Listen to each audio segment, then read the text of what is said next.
Hello friends, welcome back to BioOneEducation. After we covered the cell and cell division, today we are diving into the chemical that make the cell. Welcome to episode 3 Biomolecules. We are explore carbohydrate, protein, lipid and nucleic acid. Watch animations of protein folding and an enzyme working and wrap things up with some exam tips and surprise questions. Before we dive in, let's talk about why this chapter is a NEET favorite. NEET usually asks 3 to 4 questions from it each year, and it's the building block for the genetics and the metabolism chapters come later. Knowing it well really pays off. Biology is all about patterns.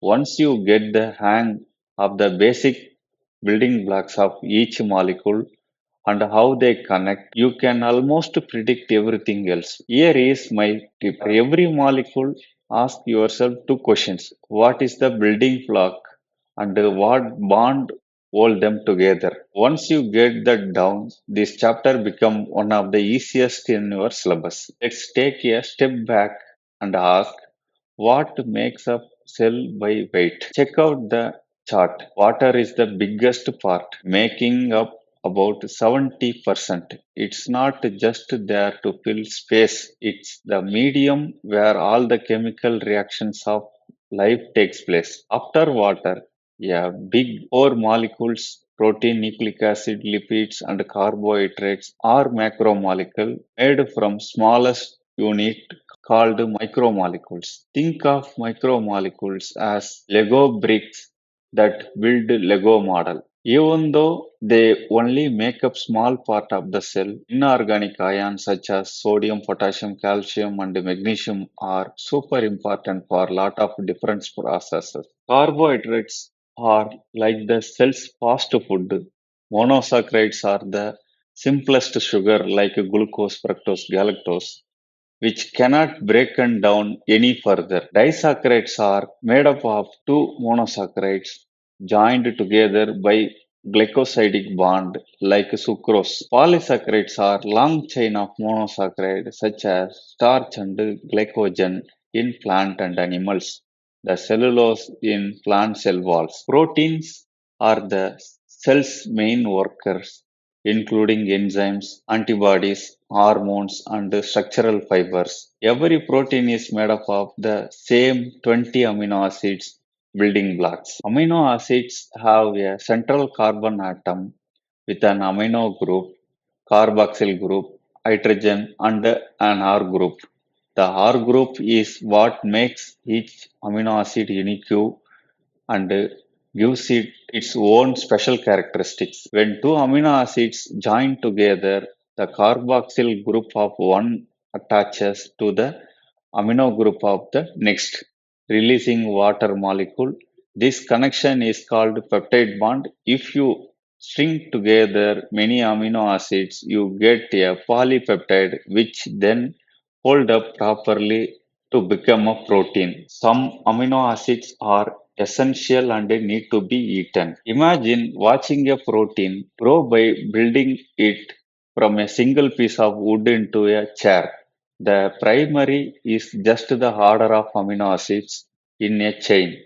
It's super important. Secondary structure is the first fold, where the chain twists into repeating pattern like the alpha helix or beta sheet, held together by hydrogen bond. Tertiary structure is the next fold, where the whole chain bend and pack into a compact three-dimensional shape, which is what makes the protein work. Quaternary structure happen when two or more separate peptide chain come together to form one working unit, like hemoglobin, which is made up of four chain working together as a team. Yeah, proteins all about its shape. If heat or super acidic environment messes with the shape, the protein unfold and usually cannot work anymore. A cool animation of how protein fold starting as a straight line, then curling into a coil, become a compact blob, and finally team up with another protein. This slide is the best one to revise. Watch the animation and say the four names out loud as each shape shows up primary, secondary, tertiary, and quaternary. If you can do that without looking at the labels, you have got this topic down pat. Lipids are like the cell's energy reserves and building blocks for membrane. They connect to the fluid mosaic membrane from episode 1. Triglycerides, which are the most common lipids, store more energy per gram than carbohydrate. So the body likes fat for long-term storage. Fatty acids come in two types: saturated, which are solid and packed tightly like animal fat, and unsaturated, which are liquid and have one or more double bond like plant oil. Phospholipids, made by swapping a fatty acid for a phosphate heat, make up cell membrane. Steroids, like cholesterol and sex hormones, are lipids made from interlocking rings, a different shape but still in the same lipid family. DNA, RNA are information molecules that tell cells what to do. DNA uses deoxyribose sugar bases A, T, G, and C and forms a stable double helix for long-term storage in the nucleus. RNA uses ribose sugar, swaps TU as bases AUGC is usually single stranded, acting as a temporary working copy. DNA is the permanent master record locked in the nucleus, while RNA is the temporary working copy sent out to get a job done. DNA's double helix as a backbone of alternating sugar and phosphates linked by phosphodiester bonds. The two strands run in opposite direction and are held together by base pairing rungs. The exam favorite rule is the A always pair with T using two hydrogen bond and G always pair with C using three hydrogen bonds. More GC pairs means a more tightly bonded, more stable DNA region. Each repeating unit of DNA, which include a base, a sugar, and a phosphate, is called a nucleotide. By linking nucleotides together, you create a strand, and when two strands pair up, you get a double helix. Back in 1953, Watson and Crick came up with a double helix model which they built up upon Rosalind Franklin X-ray diffraction study. Enzymes are biological catalysts, which are special proteins that speed up reactions by lowering the activation energy without being used up. Most enzymes names end in "ase" and are named after what they act as. For instance, amylase work on starch, lipase on lipid, and protease on protein. NEET expect you to know the six official enzyme classes. Oxidoreductase, they handle oxidation reduction.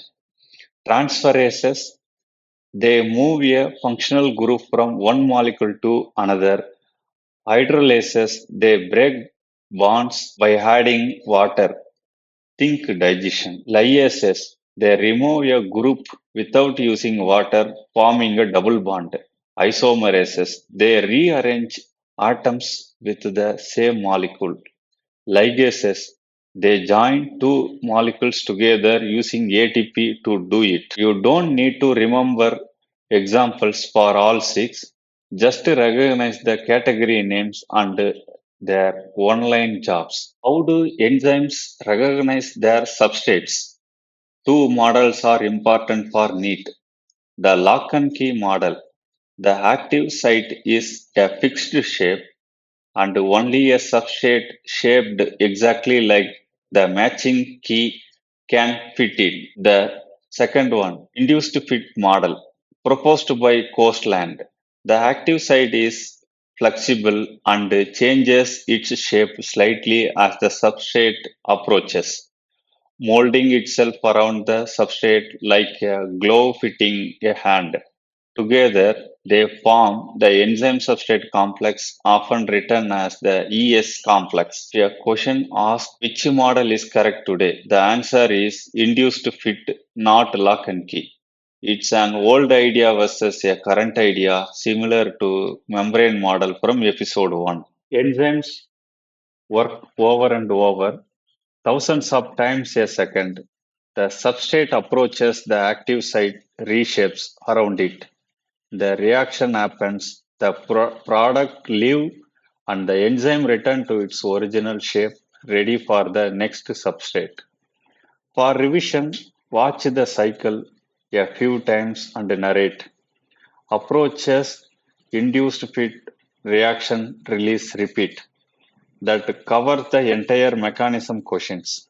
Enzymes are sensitive creatures with a sweet spot. The graph shows that temperature increases, enzyme activity peaks at around 37 degrees in the human body and then crashes as the enzyme denature.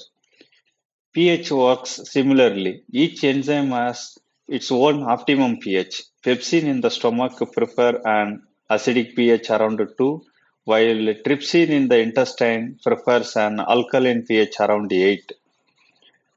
Moving too far from the optimum denature the enzyme. Substrate concentration increase enzyme activity until every active site is busy. Inhibitors are competitive or non-competitive. Competitive inhibitors are shaped like the substrate and the compete direct for the active site. Non-competitive inhibitors bind elsewhere on the enzyme and change its shape, preventing it from working properly. Pause and screenshot this for your night before exam revision. Water is the most common thing in a cell, making up about 70%. There are 20 different amino acids and they all have the same basic structure, but they differ only in their R group. These amino acids link together with peptide bond, adenine pairs with thymine using two hydrogen bond, and guanine pairs with cytosine using three. Having more GC pairs makes the structure more stable. Enzyme names usually end with "ase" and are named after what they work on. The old lock and key model is only longer the best way to understand how enzyme work, and the induced fit model is what we use now. Protein structure develops from a basic building blocks primary structure to more complex shape, secondary, tertiary, and quaternary structure. The shape is what determines how protein works. Try say these points out loud a few times to help you remember them for the exam. Biomolecules are really important in our everyday lives. Protein shape can be super important. Diseases like Alzheimer's and mad cow disease happen when protein are folding incorrectly. The AlphaFold revolution is predicting protein 3D shapes from their sequences, which is changing how we discover new drugs.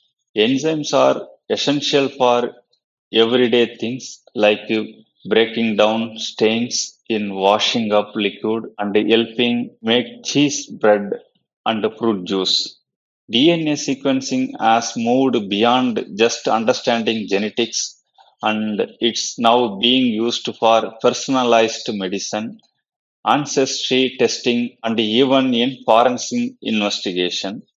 The biomolecules you are learning about are shaping the future. This surprise round includes questions that will test your knowledge. In biomolecules, protein are the most common organic molecule in cells, while water is the most common chemical in the protoplasm. While water is the most common chemical in the protoplasm. Glycogen is the storage form of carbohydrate in animal and starch is found in plant.